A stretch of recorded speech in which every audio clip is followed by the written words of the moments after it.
Ek het lank gedink stilte beteken ek verloor. Toe leer ek, stilte is waar ek myself terugkry. Ek het mense toegelaat, wat net gekom het om ruimte te vat. Ek het geglo wat mooi klink, selfs toe dit leeg was. Ek het myself kleiner gemaak, sodat ander gemaklik kan wees. En elke keer het ek iets van my eie waarheid agtergelaat. Pause. Ek is nie gebreek nie. Ek is net wakker. Ek is nie koud nie.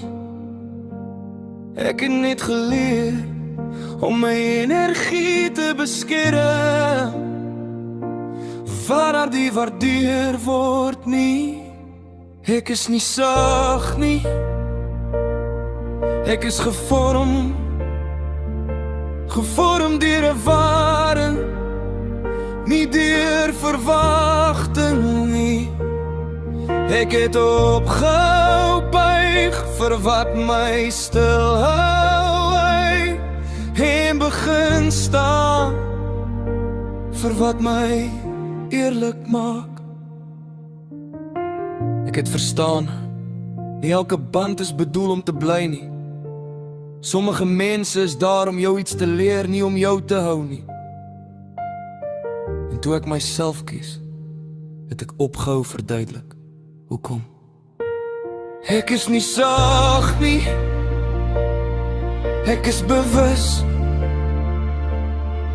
van my grense, bewus van my waarde. As my afstand ongemaklik voel om nou, dit het begin toe my nabyheid te veel gekos het. Ek het nie verander om anders te wees nie.